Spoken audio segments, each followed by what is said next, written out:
Agar tetap sehat, tubuh kita membutuhkan banyak zat, salah satunya protein, sehingga protein harus dibuat di dalam tubuh kita. Proses pembuatan protein ini dikenal sebagai sintesis protein. Tapi, pernah nggak sih kita bertanya mengapa tubuh kita harus memiliki protein? Protein memerankan peran penting dalam tubuh kita, diantaranya untuk transportasi zat, pembentukan enzim, berperan dalam kekebalan tubuh, dan masih banyak lagi. Untuk itulah, kita sangat memerlukan protein. Lalu, bagaimana proses terjadinya sintesis protein? Secara umum, sintesis protein terdiri dari dua tahapan, yaitu transkripsi dan translasi. Transkripsi merupakan proses pembuatan salinan mRNA yang berasal dari DNA, sedangkan translasi merupakan proses penerjemahan mRNA menjadi protein. Jadi, singkatnya, sintesis protein adalah proses DNA menjadi mRNA, lalu mRNA menjadi protein.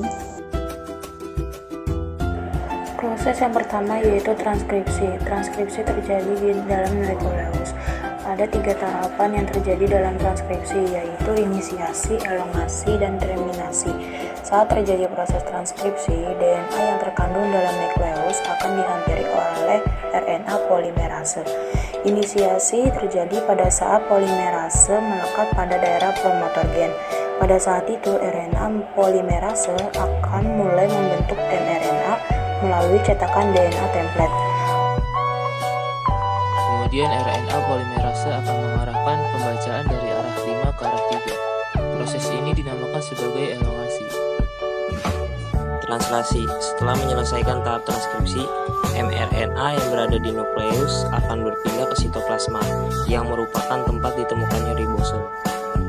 mRNA ini berperan sebagai cetakan untuk pembuatan protein. Sebagaimana kita ketahui, mRNA mengandung urutan 3 jenis basa nitrogen yang disebut kodon.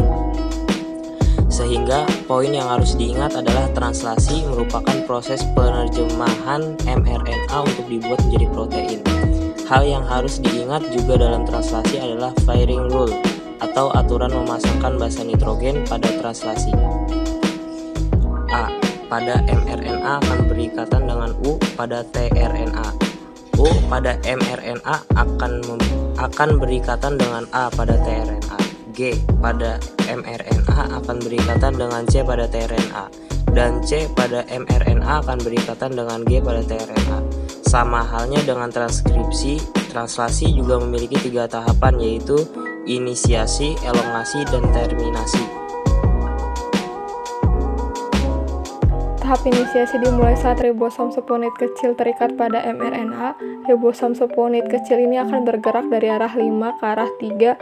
Ketika sudah mendapatkan kodon AUG, tRNA yang membawa asam amino metionin dan antikodon UAC akan melekat pada mRNA. Kemudian setelah tRNA terikat pada mRNA, maka ribosom subunit besar akan datang dan terikat juga bersama ribosom subunit kecil untuk melengkapi proses inisiasi. Ribosom subunit besar memiliki 3 daerah, daerah A atau acceptor site, daerah P atau peptidyl site, dan daerah E atau extrait site. Saat terjadi proses elongasi, asam amino yang lain akan dibawa pada rantai mRNA dan RNA transfer. Selanjutnya, asam amino yang baru ini akan memasuki daerah A. Melalui ikatan peptida akan terbentuk di antara kedua asam amino pada daerah P. Saat itu ribosom akan berpindah ke triple codon lain yang ada di mRNA, sehingga tRNA yang sudah melepaskan asam aminonya akan berada di daerah E dan bersiap untuk keluar. Kemudian daerah A bersiap untuk menepati tRNA yang baru. Siklus ini akan terus berulang sampai pada tahap terminasi. Terminasi terjadi ketika salah satu dari 3 stop codon berada di daerah A. Kodon ini dikenali oleh protein yang dikenal sebagai release factor.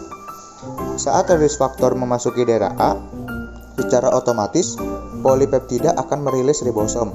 Nah, polipeptida inilah yang dikenal sebagai protein.